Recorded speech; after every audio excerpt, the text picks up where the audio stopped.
बड़ी खबर आपको बता दें, देहरादून से बड़ी खबर है। उत्तराखंड पुलिस का यूपी पुलिस पर आरोप, दबाव में यूपी पुलिस करती है फर्जी खुलासे। ये एक बड़ा आरोप यहां पर लगाया गया है और गंभीर आरोप लगाया गया है कि दबाव में यूपी पुलिस फर्जी खुलासे करती है। किसी भी मासूम को उठाकर फर्जी खुलासे किए जाते हैं। एसीएस राधा रतूड़ी का बड़ा बयान सामने आया। डीजीपी अशोक कुमार भी इस दौरान मौजूद रहे। ये बड़ी जानकारी, बड़ी खबर। एसीएस राधा रतूड़ी ने ये बड़ा बयान दिया है कि यूपी पुलिस फर्जी खुलासे करती है। देखिए, जो उत्तराखंड पुलिस है उन्होंने भी यहाँ मुकदमा दर्ज किया है और एक्चुअली जहाँ पुलिस एक्ट की बात आती है तो हर चीज एक लीगल आईपीसी सीआरपीसी ऑफेंसेस के हिसाब से लीगली कार्रवाई हो रही है और जो उत्तराखंड पुलिस ने लीगल कार्रवाई करी है हम लोग उसको सपोर्ट कर रहे हैं। सीएम साहब की भी मुख्यमंत्री उत्तर प्रदेश से बात हो गई है तो हम लोग पूरी रात उस दिन अलर्ट थे। जो आप कह रहे हैं कि शासन अलर्ट नहीं था, नहीं, हम लोग पूरी रात मॉनिटर कर रहे थे सिचुएशन को और हो सकता है मीडिया के सामने हम लोग नहीं आए। इसीलिए ये होता है ना, जब आज हम लोग आपके सामने आ रहे हैं तो आप कह रहे हैं हमें क्यों बुलाया आपने। जब हम लोग आपको नहीं बुलाते तो आप कहते हैं शासन कुछ कर नहीं रहा है, शासन तो सो रहा है। नहीं, हम लोग पहले दिन से अलर्ट थे। जैसे ही वो घटना घटी थी काशीपुर में जो घटना घटी थी, तुरंत डीजीपी साहब ने हमें फोन किया था। हमने उसी समय सीएम साहब को बताया था और हम लोग तभी से अलर्ट थे और उत्तर प्रदेश के अधिकारियों से भी संपर्क था तो हम लोग पूरे अलर्ट थे। हो सकता है आप लोगों को वो अलर्टनेस दिखी नहीं, लेकिन उम्मीद है भविष्य में अलर्टनेस आपको दिखेगी। और तो ये जॉइंटली आपके साथ मिलके हम लोग चाहते हैं कि जहां आपने बहुत अच्छा कहा कि इस तरह की घटनाएं हुई, हम लोगों को भी बहुत उसकी चिंता है, सीएम साहब को भी बहुत चिंता है। उन्होंने स्वयं मुझसे आज बात की कि इस तरह की घटनाएं नहीं होनी चाहिए। आप लोग एक इसमें प्रेस से भी बात करिए, वीसी भी करिए और हर लेवल पे जो पुलिस के अधिकारी हैं, आपने सही कहा, जो जिम्मेदार अधिकारी हैं उनकी जिम्मेदारी फिक्स होनी चाहिए। ये हम लोगों ने आज वीडियो कॉन्फ्रेंस में भी बताया है कि किसी को लाइटली नहीं इसमें लिया जाएगा। जो आपने कहा 3 दिन का कोई अल्टीमेटम नहीं है। जो क्राइम है वो सॉल्व होनी चाहिए और सही तरीके से सॉल्व होना चाहिए और किसी निर्दोष को पकड़ना भी नहीं चाहिए। ये भी गलत है। कई बार यूपी पुलिस क्या करती है और हो सकता है मीडिया के सामने हम लोग नहीं आए। तो इस खबर पर ज्यादा जानकारी के लिए सत्येंद्र बर्तवाल हमारे साथ लाइव जुड़ गए हैं। सत्येंद्र, वाकई एक बड़ा और गंभीर आरोप उत्तराखंड पुलिस की ओर से यूपी पुलिस पर लगाया गया और ये तक कहा गया कि मासूम को उठाकर फर्जी खुलासा कर दिया जाता है।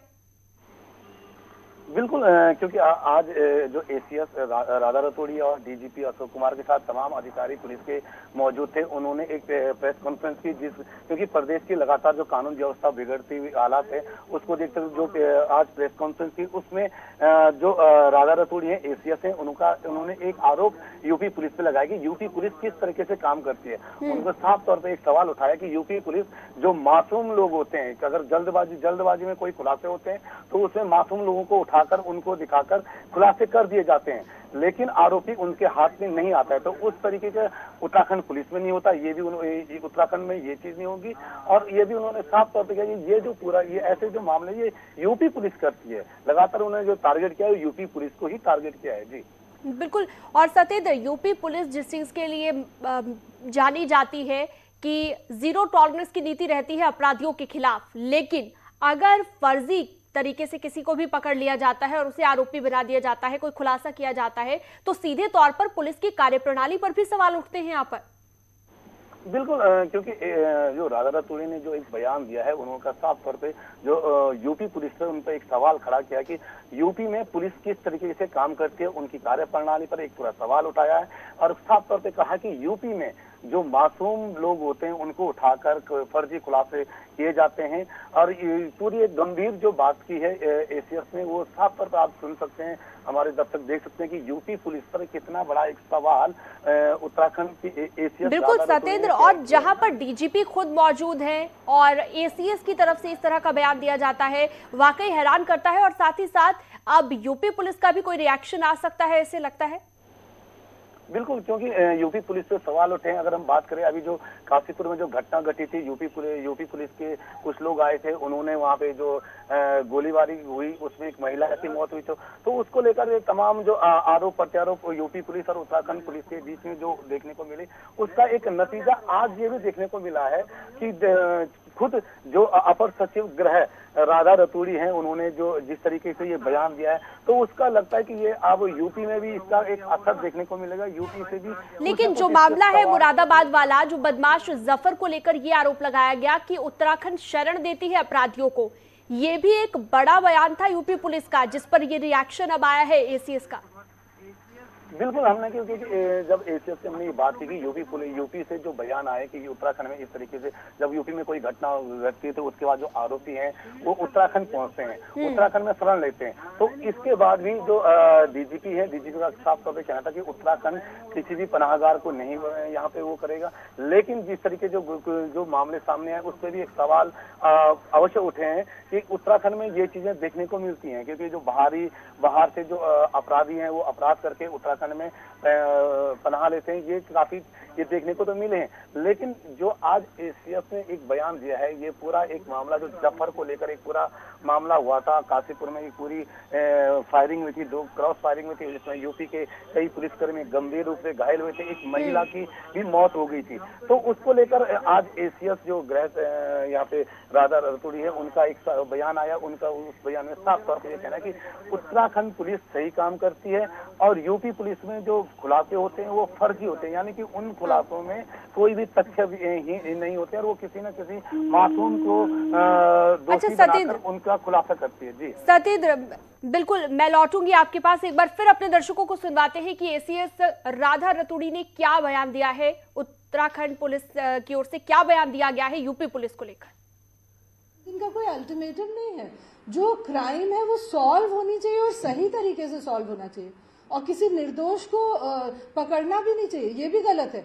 कई बार यूपी पुलिस क्या करती है, किसी निर्दोष व्यक्ति को पकड़ के वो कहते हैं कि हमने सॉल्व कर दिया, ये भी गलत है। अगर आप एक निर्दोष व्यक्ति को सजा देंगे तो उससे और 99 और अपराधी पैदा होंगे। तो अपराध का सही विवेचना होनी चाहिए, सही लोगों को सजा मिलनी चाहिए। मैं देखिए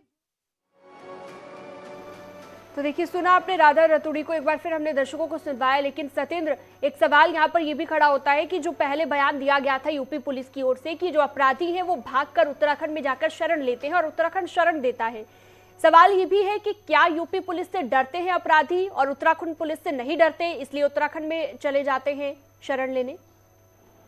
बिल्कुल, क्योंकि अगर हम उत्तराखंड की बात करें तो उत्तराखंड की पुलिस एक मित्र पुलिस मानी जाती है। भले ही पुलिस कई दावे करे कि उन्होंने कई आरोपी को पकड़ा है, कई खुलासे किए हैं, लेकिन सबसे बड़ा सवाल तब उठता है जब अन्य राज्यों की पुलिस उत्तराखंड में आकर यहाँ से जो उनके आरोपी हैं, यहाँ कई सालों से छुपे हैं, उनको उठाकर लेके जाती है। इससे कई बार उत्तराखंड पुलिस से कई बार सवाल भी उठे। अगर हम बात करें अभी हाल की, तो हरिद्वार में जो मामले यूपी के एटीएस आई थी, एटीएस में वहां से एक आतंकवादी की जो बात चली थी उसको उठा के ले गई, तो ये भी बताया जा रहा था कि वो आतंकवादी उत्तराखंड में काफी सालों से रहता है। यानी कि सवाल तो उत्तराखंड पुलिस से कई उठते हैं, लेकिन फिर भी ये देखने को मिला है कि उत्तराखंड में के पुलिस, उत्तराखंड अगर के जो अधिकारी हैं, जो पुलिस अधिकारी हैं, उनका जब हम उनसे ये सवाल करते हैं, इस चीज का पूछते हैं कि आखिर में उत्तराखंड की जो खुफिया एजेंसी है वो किस तरीके से काम कर रही, जब बाहर की एजेंसियां यहाँ आके इस तरीके के जो अपराधी जो यहाँ पे छुपे हैं उनको लेके जाती है, तो जो उत्तराखंड के अधिकारी हैं उनका साफ तौर पर ये कहना होता है कि उत्तराखंड में ये लोग आते हैं, किसी भी आपराधिक गतिविधियों में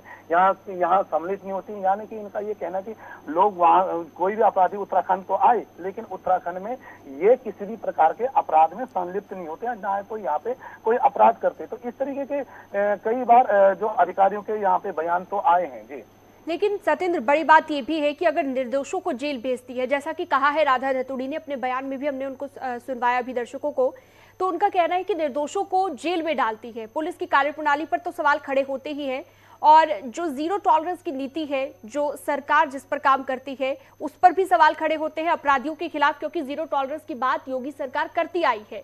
ऐसे में ये आरोप लगाना कि मासूमों को पकड़ा जाता है, उन्हें जेल में डाल दिया जाता है, जो इनोसेंट होते हैं उन पर कार्रवाई की जाती है, अब जाहिर तौर पर एक कह सकते हैं कि हम पुलिस के बीच, उत्तराखंड पुलिस और यूपी पुलिस के बीच जंग देखने को मिल सकती है बयानबाजी के जरिए। बिल्कुल, क्योंकि बयानबाजी की अगर बात करें तो ये बयानबाजी आज से शुरू नहीं, बयानबाजी तब शुरू हो गई थी जब काशीपुर में जफर वाला मामला सामने आया था। जफर वाले मामले में जब काशीपुर में दोनों पक्षों में यानी कि यूपी पुलिस और जो वहाँ के स्थानीय लोग थे उनके बीच जब क्रॉस फायरिंग हुई तो उसमें जो मामला सामने आया था उसी टाइम से ये अगर बयानबाजी का दौर वहां से शुरू हो गया था। लेकिन बयानबाजी में इतना बड़ा एक सामने आएगा ये शायद किसी को पता नहीं था।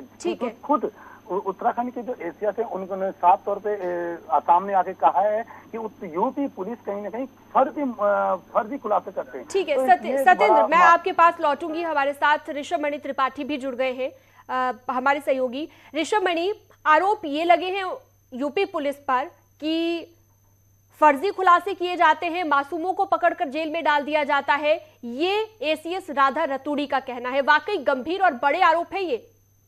देखिए, ये बात बिल्कुल सही है कि एसीएस होम राधा रतूड़ी ने जो कहा है उसको हमने भी सुना है और यहाँ पर कुछ अधिकारियों से बात भी की है, लेकिन ऑफिशियली भी कोई भी अधिकारी कुछ कहने को तैयार नहीं है, क्योंकि मामला दो सरकारों के बीच और वो भी सरकारें जहाँ पर भारतीय जनता पार्टी ही सत्ता में है, शासन में, लिहाजा अधिकारी कुछ भी कहने से बच रहे हैं। लेकिन जफर जब भागकर काशीपुर गया था और वहां पर उत्तर प्रदेश की मुरादाबाद पुलिस और क्राइम ब्रांच वहां पहुंची थी, वहां पे जो हालात बने, वहां पर फायरिंग मारपीट भी हुई, 5 पुलिसकर्मी घायल हुए, फायरिंग में वहां पर भाजपा के नेता थे, उनके पत्नी की मौत भी हो जाती। उसके बाद से ही दोनों राज्यों की पुलिस के बीच में, दोनों राज्यों के बीच में तल्ख संबंध बन रहे हैं, ऐसा दिखाई दे रहा था। लेकिन उसके 2 दिन बाद ही जफर को एक एनकाउंटर के बाद गिरफ्तार कर लेती है मुरादाबाद पुलिस। तो ऐसा लग रहा था इस मामले की तीसरी हो गई है, ये मामला भी यहीं पे खत्म हो गया है। लेकिन आज उत्तराखंड की एसीएस होम, जो सबसे बड़ा अफसर माना जाता है चीफ सेक्रेटरी के बाद अगर बात की जाए, एसीएस होम गृह विभाग की जो प्रमुख हैं, पुलिस भी जिनके अंडर में आती है, अगर एसीएस होम ने इस तरह के आरोप लगाए हैं तो क्या इसको ये एसीएस के व्यक्तिगत आरोप मानना चाहिए या उनकी सरकार की मंशा भी यही है? क्या वाकई वहां के मुख्यमंत्री भी यही मानते हैं? वहां की जो सरकार है भारतीय जनता पार्टी, उस वक्त डीजीपी भी मौजूद थे वहीं पर जब उन्होंने ये बात कही है। देखिए, ये बात बिल्कुल सही है, डीजीपी मौजूद थे, लेकिन जब एसीएस होम अगर प्रेस को ब्रीफ कर रही हैं तो ये शिष्टाचार के भी खिलाफ होता है। अगर उनके मन में कुछ चल भी रहा था वो बीच में बोलेंगे या नहीं बोलेंगे, क्योंकि एसीएस होम डीजीपी से ऊपर का अफसर माना जाता है। लिहाजा डीजीपी बैठे हुए थे, क्या इनके स्टेटमेंट को, राधा रतूड़ी के स्टेटमेंट को डीजीपी की स्वीकृति माना जाए? क्या उनकी भी हामी थी, वो भी सहमत थे उनके स्टेटमेंट से? ये अलग से बात करनी होगी उनसे।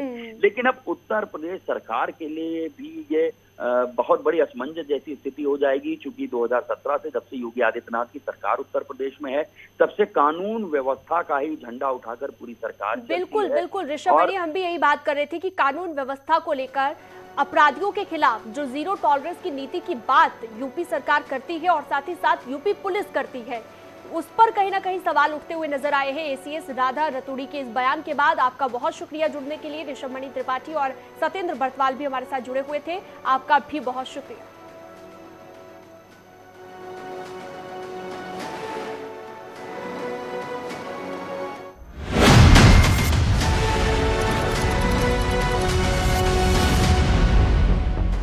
अखिलेश यादव ने मुलायम